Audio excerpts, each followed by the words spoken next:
So here we have a diagram of the heart.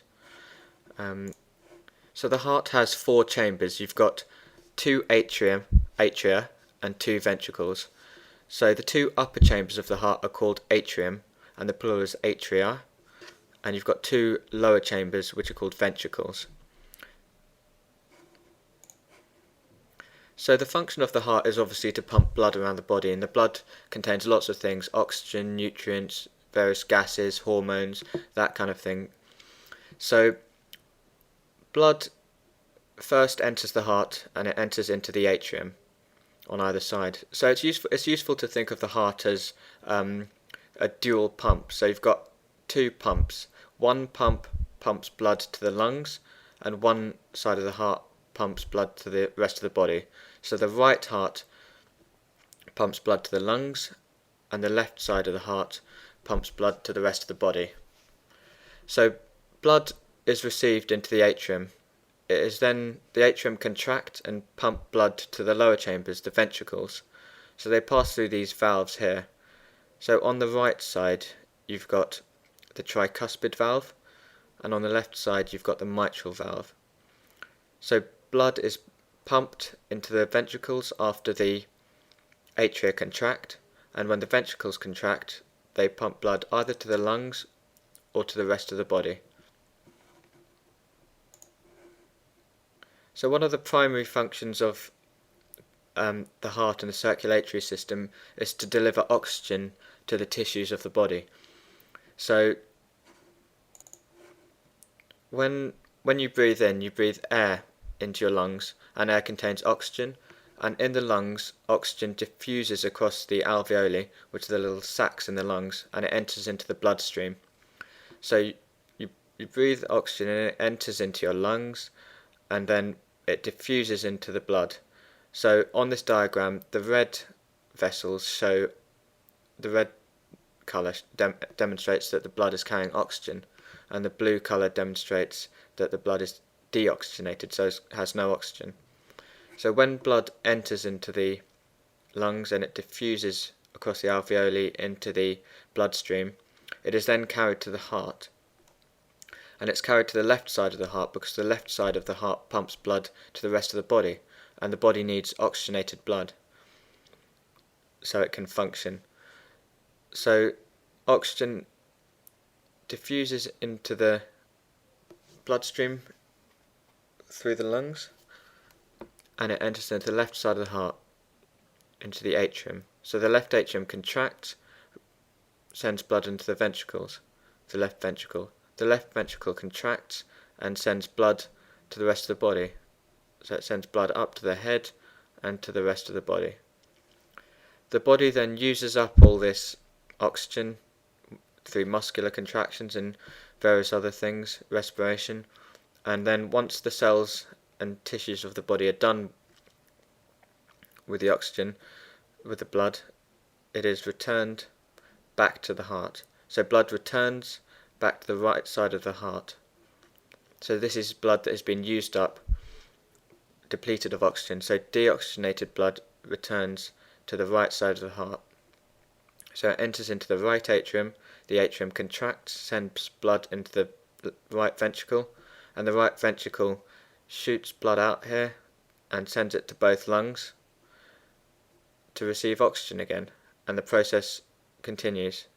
So blood is returned back to the left side, it's oxygenated in the lungs, returned to the heart, and the heart contracts and sends the blood back out to the head and the rest of the body.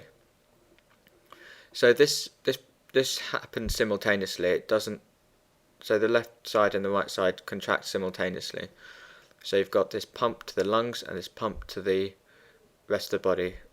So the pump to the lungs is often known as the pulmonary circulation, and the pump that sends blood to the rest of the body is known as the systemic circulation, because it provides blood to the systems of the body. So just to quickly recap before I switch back to the 3D model, the heart consists of four chambers. You've got two upper chambers called atria, singular is atrium, so one atrium on either side, and you've got two ventricles. So the atrium are smaller chambers where the blood is first received, the atrium contract and send blood to the ventricles. The ventricles are more powerful and muscular and send blood to the lungs and to the rest of the body. The right side of the heart receives deoxygenated blood, and it sends this deoxygenated blood to the lungs to receive oxygen. The left side of the heart receives oxygenated blood from the lungs, and it pumps this out to the rest of the body and to the head.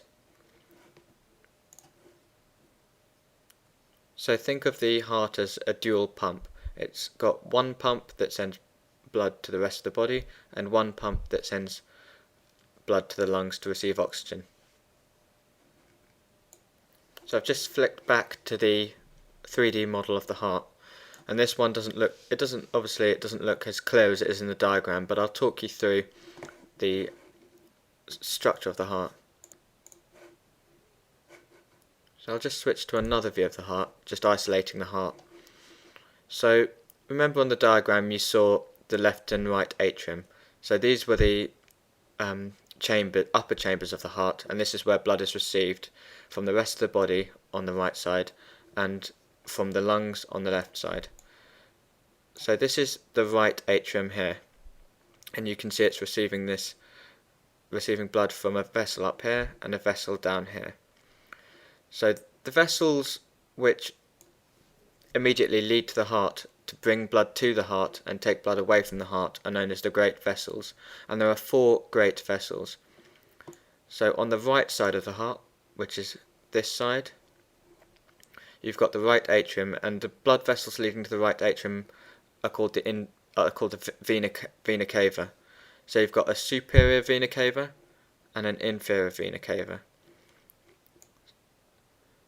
Leading away from the heart, so if you remember, the right side pumps blood to the lungs and is called a pulmonary circulation. You've got the pulmonary trunk. So this comes from the right ventricle. So this area here is the right ventricle, and it's not as clear as it is on the diagram, but this is the right side of the heart and this is the right ventricle, and the right ventricle pumps blood to the lungs via the pulmonary trunk. So the pulmonary trunk is another one of the great vessels.